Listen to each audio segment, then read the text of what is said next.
ఇవరి చూడు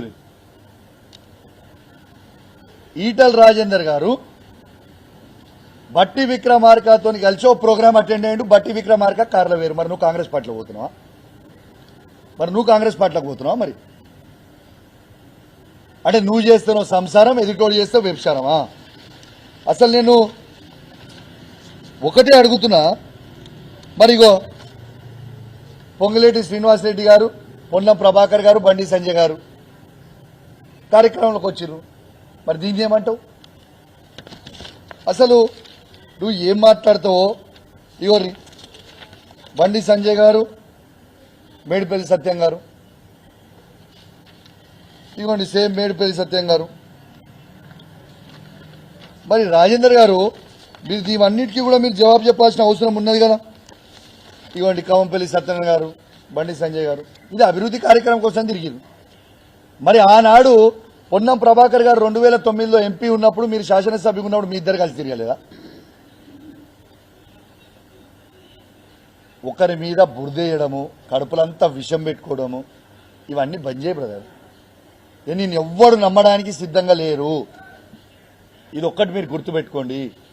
నిన్ను ఆల్రెడీ హుజరాబాద్ ప్రజలు చీగొట్టి పంపించిండ్రు, గజ్వేల్ ప్రజలు చీగొట్టి పంపించిండ్రు, మల్కాజిగిరి ప్రజలు చీగొట్టడానికి సిద్ధంగా ఉన్నారు. మళ్ళీ ఒక కొత్త డ్రామా చేసి పంపుతాం.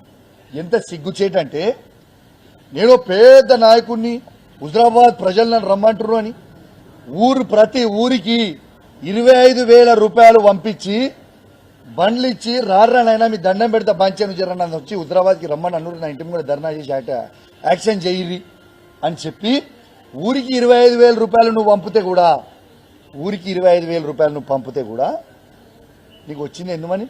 పట్టుమని 200 మంది కూడా లేరా. ఆ 200 మందికి ఇక్కడ కూర్చున్నంత మంది కూడా లేరు. దానికి టేబుల్ మీద ఎక్కి మాట్లాడతాను.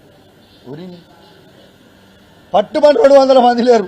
నేను ఎవడు కోరుకుంటుండు, ఎవడు రావాలని కోరుకుంటుండు? నువ్వు చేసింది ఏంటిది? నువ్వు ఉన్నదేంటిది? ఈ యాక్టింగ్లు డ్రామాలు బంద్ చేయి.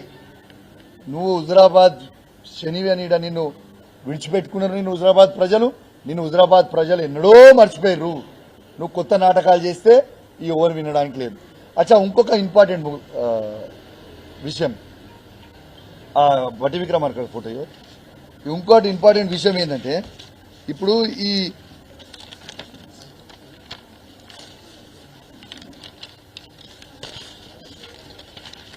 మరి నేను ఇంకొకటి కూడా అడుగుతా ఉన్నా. ఇలా బట్టి విక్రమార్క గారి కారులో నువ్వు కలిసి ఈ ప్రోగ్రాంకి పోయినావు. ఇది నీ అఫీషియల్ అకౌంట్లోనే నువ్వు పోస్ట్ చేసుకున్నావు. పోయినప్పుడు మరి ఇదే బట్టి విక్రమార్క గారు బీజేపీ అధ్యక్షుడైన రామచంద్రరావు గారిని, ఆయన అధ్యక్షుడు అయిన రోజు రోహిత్ వేముల కేసులో ఆయన ఇన్వాల్వ్మెంట్ ఉంది, ఆయనకు ప్రెసిడెంట్ ఎట్లిస్తారు అని బట్టి విక్రమార్క గారు ఆ రోజు విమర్శించిండు. మరి ఈ బట్టి విక్రమార్కతో తిట్టించింది నువ్వేనా మిస్టర్ ఈటల రాజేందర్ అని నేను అడుగుతా ఉన్నాను. అంటే నువ్వు కాంగ్రెస్ పార్టీలోకి పోతున్నావు అయింది రేపటి నెలలున్నాను. ఏడజాలను దిక్కు ఇప్పుడు ఆల్రెడీ కేసీఆర్ గారిని మోసం చేసినావు, టీఆర్ఎస్ కార్యకర్తలను మోసం చేసినావు, హుజరాబాద్ ప్రజల్ని మోసం చేసినావు. ఇప్పుడు నిన్ను నమ్ముకుని వచ్చిన టీఆర్ఎస్ ఇచ్చిపెట్టి బీజేపీలోకి వచ్చిన కార్యకర్తలను మోసం చేసినావు. ఇవాళ రేపు ఎల్లుంటో బీజేపీని కూడా మోసం చేస్తావు. గింత మోసపోయిన చరిత్ర నీది. అంత దారుణమైన చరిత్ర పెట్టుకున్నా చరిత్ర తెలుసా? నీ చరిత్ర ఎవరు తెలియదా బాబు? నువ్వు చీటర్ అని తెలుసు, నువ్వు మోసగాని అని తెలుసు, అన్నీ తెలుసు. ప్రజలన్నీ కూడా గమనిస్తా ఉన్నారు. ఖచ్చితంగా మళ్ళా కూడా నేను చెప్తా ఉన్నా, హుజరాబాద్ గడ్డ మీద కూర్చొని చెప్తా ఉన్నా, 5 మండలాల్లో 5 జెడ్పీటీసీలు గెలిచేది బీఆర్ఎస్ పార్టీయే, 5 ఎంపీపీలు గెలిచేది బీఆర్ఎస్ పార్టీయే, ప్రతి గ్రామంలోకి ఎంపీటీసీ గెలిచేది బీఆర్ఎస్ పార్టీయే, ప్రతి వార్డు మెంబర్ గెలిచేది బీఆర్ఎస్ పార్టీయే, ప్రతి సర్పంచ్ గెలిచేది బీఆర్ఎస్ పార్టీయే, ప్రతి కౌన్సిలర్ గెలిచేది బీఆర్ఎస్ పార్టీయే, ప్రతి చైర్మన్ గెలిచేది బీఆర్ఎస్ పార్టీయే. రాసి పెట్టుకోండి, మీకు ఇవాళ చెప్తున్న ఈ మాటని. ప్రతిదీ కూడా మళ్ళా కేసీఆర్ గారి జెండా ఎగిరేస్తుంది. ఇక కొన్ని నేను చెప్పాల్సిన అవసరం లేదు. కొన్ని సర్వేలు వాళ్ళే చేసుకురు, వాళ్ళే బయట పెట్టిరు. ప్రతి కాంగ్రెస్ పార్టీ సర్వేలో కూడా ఇక్కడ బీఆర్ఎస్ పార్టీ జెండా ఎగురుతుందని వెరీ క్లియర్గా చెప్పారు. ఖచ్చితంగా నేను చెప్తా ఉన్నా, ఎస్, కేసీఆర్ గారి నాయకత్వంలో ఇక్కడ ఒక బాధ్యత కలిగ శాసనసభ్యునిగా ప్రతి బీఆర్ఎస్ టీఆర్ఎస్ కార్యకర్తని గెలిపించుకునే బాధ్యత నేను తీసుకుంటా. ప్రతి ఒక్కరిని కూడా గెలిపించుకొని తీసుకొని వస్తా అని కూడా ఈ సందర్భంగా తెలియజేస్తూ, అదేవిధంగా మళ్ళొక్కసారి చెప్తా ఉన్నా, 20 ఏళ్లు టీఆర్ఎస్ పార్టీ జెండా మోసిన నాయకులకి మొన్న ఈటల రాజేందర్ గారితో మోసపోయి మీరు ఆడ పోయి ఉండి ఇబ్బంది పడుతున్న నాయకులకు చెప్తా ఉన్నా, మేము ఎవరేమనుకోం, ఆర్ గేట్స్ ఆర్ ఓపెన్, మీరు ఎప్పుడన్నా రావచ్చు, మీకు ఏది ఉన్నా కూడా ఫీల్ ఫ్రీ, మేమేం అనుకునేది ఏం లేదు, మీరు రావచ్చు. మీరు ఒరిజినల్లా మీరు కేసీఆర్ మీద మీ అందరికి ప్రేమ ఉందని నాకు కూడా తెలుసు. మీ అందరు కూడా మన టీఆర్ఎస్ బీఆర్ఎస్ పార్టీకి వాపసు రావచ్చు. మిమ్మల్ని కేసీఆర్ కేటీఆర్ సార్ సమక్షంలో, హరీష్ రావు గారి సమక్షంలో తీసుకుపోయి కల్పించి మరీ మీకు స్వాగతం పలుకుతామని ఇవాళ హుజరాబాద్ గడ్డ మీద నుంచి ప్రతి వాళ్ళ కార్యకర్త కూడా చెప్తా ఉన్నాను. ఎందుకంటే పాపం వాళ్ళని తీసుకుపోయి మోసం చేస్తే వాళ్ళు ఆగమాగం ఉన్నారు. కాబట్టి ఈ సందర్భంగా తెలియజేస్తూ, ఇవాళ మీకు క్లియర్గా మీ ద్వారా యావత్ తెలంగాణ ప్రజలు మొత్తం వినేలాగా ఇవాళ కేసీఆర్ గారిని ఏ విధంగా మోసం చేసిండో, హుజరాబాద్ ప్రజల్ని ఏ విధంగా మోసం చేసిండో, ఆయనతోని టీఆర్ఎస్ బీజేపీ కార్యకర్తలని ఏ విధంగా మోసం చేసిండో, ఇవాళ మళ్ళా రేపు బీజేపీని కూడా ఏ విధంగా మోసం చేయబోతుండో క్లియర్గా మీ ద్వారా అందరికి కూడా మీ ద్వారా చెప్పింది. మీ అందరు కూడా చూసిర్రు, విన్నరు. ఇక ప్రజలు కూడా నిర్ణయిస్తారని కోరుతున్నాం. ఇంకోటి కూడా అన్నాడు, నేను ఎమ్మెల్సీ విప్ ఉన్నప్పుడు ఆయనని ప్రోటోకాల్ ఎమ్మెల్యేగా ఉండి ఆయన పిలవలేరట. నువ్వు రాక నీ అహంకారం పెరిగిపోయి దీనికి పిలిచేది అధికారులు. ప్రతిసారి నీకు ప్రతి ప్రోగ్రాం ఉన్నప్పుడు, ఆనాడు నేనే ఎమ్మెల్సీ ఉన్నా, నేనే విప్పుకున్నా, ఎవ్రీ ప్రోగ్రాంకి ప్రతి ప్రోగ్రాంకి ఇక్కడ ఉన్న శాసనసభ్యునిగా ఆయనను పిలిచిండ్రు. ఆయన రాలే, అహంకారంతో రాలే. ఇలా అదే అధికారులు నన్ను ఫోన్ చేసి మీరు రాండి అని పిలిస్తే నేను బరాబర్ ప్రతి గవర్నమెంట్ ప్రోగ్రామ్కి నేను పోతున్నా. నువ్వు రాక నీకు అహంకారం పెరిగిపోయి పిలవలేదు అన్నాడు. మరి నిజం చూపిస్తావానే? ఇప్పుడు శీలా పథకాలు అన్నీ మేము పెట్టిన అన్నీ అట్లనే ఉంటాయి. నువ్వు ఎమ్మెల్యేగా ఉండి బీజేపీ పార్టీలో గెలిచిన ఎమ్మెల్యేగా ఉండి నీ పేరు పెట్టలేదంటే నేను ముక్కు భూమికి రాకుతాను, ఎమ్మెల్యే పదవికి రాజీనామా చేస్తా. లేకుంటే నువ్వు నీ ఎంపీ పదవికి రాజీనామా చేస్తావా చెప్పు? ఏ ఒక్క శీలా పథకం మీదైనా నువ్వు ఎమ్మెల్యే ఉన్నప్పుడు నీ పేరు లేకుండా పెట్టినామని ఒక్కడి చూపించినా నా ఎమ్మెల్యే పదవికి నేను రాజీనామా చేస్తా, లేకుంటే నీ ఎంపీ పదవికి నువ్వు రాజీనామా చేయాలి.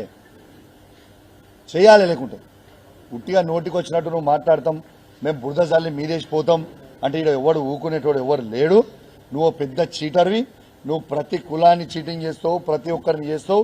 నీ అంత పెద్ద చీటర్ ఈ ప్రపంచంలో లేడు. You are labelled as cheater. రేపు రాబోయే ఎన్నికలలో నువ్వు ఏడ కూడా గెలవలేవు, అయిపోయింది నీ పని, కథం అయిపోయింది. ఇది రాసి పెట్టుకో. హుజరాబాద్ ప్రజలు చీగొట్టిరు, గజ్వేల్ ప్రజలు చీగొట్టిరు, రేపు మల్కాజిరి ప్రజలు కూడా చీగొట్టడానికి రెడీ ఉన్నారు. ఇవాళ నువ్వు హుజరాబాద్ గడ్డ మీద హుజరాబాద్ ప్రజలు కూడా నీకు రాజకీయ భిక్ష పెడితే నువ్వు షామీర్పేట్ గడ్డ అన్నావు, ఇక్కడ ఉన్న గడ్డ మీద ఉన్న అడ్డా అన్నావు. ఇవాళ ప్రజలు మొత్తం కూడా మా హుజరాబాద్ నియోజకవర్గంలో ఉన్న 2,50,000 మంది ఓటర్లు, ప్రతి ఒక్కరు కూడా ఈ మాటని మీరు గమనించాలి. నేను ఖచ్చితంగా మీకు సోషల్ మీడియాలో మాట్లాడింది, మీడియాలో మాట్లాడింది మళ్ళీ మీకు కూడా ప్లే చేసి ప్రతి ఒక్కరు కూడా పంపిస్తాను కూడా ఈ సందర్భంగా తెలియజేస్తూ సెలవు తీసుకుంటా ఉన్నాను. జై తెలంగాణ, జై కేసీఆర్.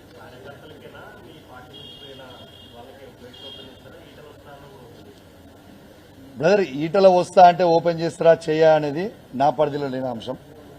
అది మా నాయకుడు కేసీఆర్ గారు, కేటీఆర్ గారు, హరీష్ రావు గారు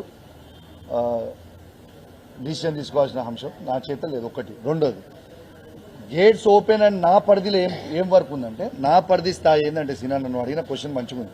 నా పరిధి స్థాయి ఏంది? నా నియోజకవర్గం, నా పరిధి. నేను ఒక శాసనసభ్యుని. పాపం మా టీఆర్ఎస్ పార్టీ జెండా కేసీఆర్ గారి మీద ప్రేమ ఆ టీఆర్ఎస్ కార్యకర్తలకు పోయిన వాళ్ళకు ఉన్నది. అప్పుడు ఈటల రాజేందర్ గారు వాళ్ళని మోసం చేసి మబ్బబెట్టి అప్పుడు బీజేపీలకు తీసుకుపోయారు. పాపం ఇప్పుడు వాళ్ళు గిలగిల కొట్టుకుంటుండి మోసం చేశారు. కాబట్టి వాళ్ళందరికీ కూడా ఒక బాధ్యత కలిగిన శాసనసభ్యునిగా, ఒక కేసీఆర్ గారి శిష్యునిగా వాళ్ళందరికీ కూడా నేను స్వాగతం పలుకుతా ఉన్నాను. మళ్ళా రమ్మని చెప్తా ఉన్నాను.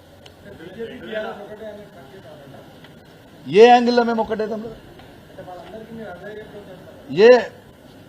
మా టీఆర్ఎస్ కార్యకర్తల వరకు అదే అడిగపడుతున్నాం. ఎందుకంటే మా జెండా మోసారు కదా బ్రదర్ 20 ఏళ్ళు. మాకు కూడా ప్రేమ ఉంటుంది కదా మా కార్యకర్తల మీద. రమణన్న, మా 20 ఏళ్ళు మా కేసీఆర్ గారు జెండా మోసినప్పుడు మాకు కూడా ప్రేమ ఉంటుంది కదా వాళ్ళ మీద. రమ్మని చెప్తున్నాం. Nothing wrong.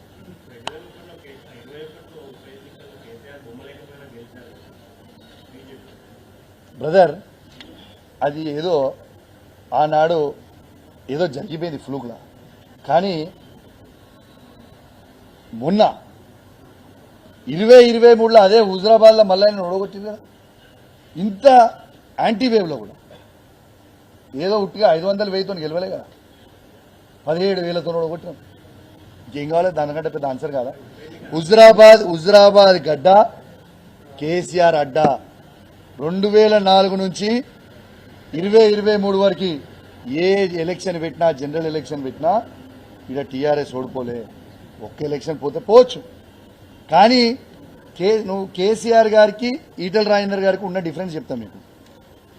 కేసీఆర్ గారిని ఓడగొట్టినా హుజరాబాద్ ప్రజల మీద ఏనాడు కేసీఆర్ గారు కోపం తీర్చుకోలే. హుజరాబాద్లో ఈయన మోసం చేసిపోయినా మమ్మల్ని ఎమ్మెల్సీ చేసి తిప్పిండు, అన్ని అభివృద్ధి కార్యక్రమాలు చేసిండు. కానీ ఈయన 2021లో బీజేపీ శాసనసభ్యునిగా గెలిచి కనీసము 2 సంవత్సరాలు అసలు హుజరాబాద్ ముఖం చూడలేదు. మళ్ళా ఓడగొట్టినాక కూడా కనీసం హుజరాబాద్ ముఖం చూడలేదు. మల్కాజ్గిరికి వెళ్ళిపోయింది పోటీ చేసి. కేసీఆర్ గారికి ఈటల రాజేందర్ గారికి ఉన్న డిఫరెన్స్ అదే, హుజరాబాద్ ప్రజల మీద ఉన్న ప్రేమ.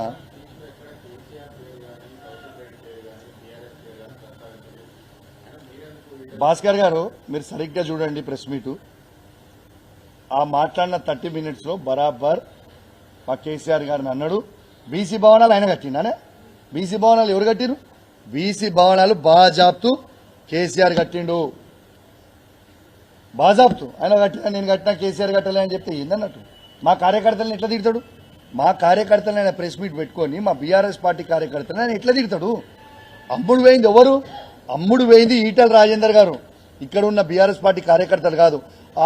ఆనాడు ఈయన సంపాదించిన అక్రమ సొమ్ముని కాపాడుకోవడానికి బీజేపీ పార్టీకి 200 కోట్ల రూపాయలు ఈయనకు ఆఫర్ ఇస్తే ఈయన తీసుకొని పోయి బై ఎలక్షన్ అయినా జాయిన్ అయ్యిండు. వల్ల అమ్ముడు పోయింది ఈటల రాజేందర్, ఇక్కడ ఉన్న కార్యకర్తలు కాదు. ఇక్కడ ఉన్న కార్యకర్తలు వాళ్ళు గెలిచింది బీఆర్ఎస్ పార్టీలో కేసీఆర్ గారి బొమ్మ మీద. బీఆర్ఎస్ పార్టీతోనే ఉన్నాడు, బీఆర్ఎస్ పార్టీలు ఉన్నాడు. బీఆర్ఎస్ పార్టీలు ఉన్నాడు అమ్ముడు పోతాడానే. బీఆర్ఎస్ పార్టీ బీఫామ్ మీద గెలిచినోడు బీఆర్ఎస్ పార్టీలు ఉంటే అమ్ముడు పెడతాడా? గదే ముచ్చడా? పార్టీ మారి అమ్ముడు పోయింది నువ్వు సంపాదించిన వేలాది కోట్ల రూపాయలని నీ అక్రమ సొమ్ముని కాపాడుకోవడానికి నువ్వు ఆ రోజు బీజేపీలో షెల్టర్ లెక్క నువ్వు పోయి కాపాడుకున్నావు. కానీ ఇంకోటి కూడా చెప్తున్నావు, నాకు సంబంధం లేని సబ్జెక్ట్ కానీ, బట్ ఇంకో కామెంట్ కూడా చేస్తున్నా. ఈటల రాజేందర్ ఉంటే ఎక్కడ ఉంటాడా? శని ఉంటుందా? కాంగ్రెస్ పార్టీ బీఆర్ఎస్ పార్టీలు ఈడుండి ఈడ మోసం చేసే ప్రయత్నం చేసింది. అసలు బీజేపీ పార్టీలో నేను ఏడే ఆడైతే నాకు తెలిసిన ఉన్నంత వరకు గ్రూప్స్ అనేది నేనైతే ఎన్నడూ ఇన్లే. ఆడ కూడా స్ప్లిట్ చేసి పడుతుంది.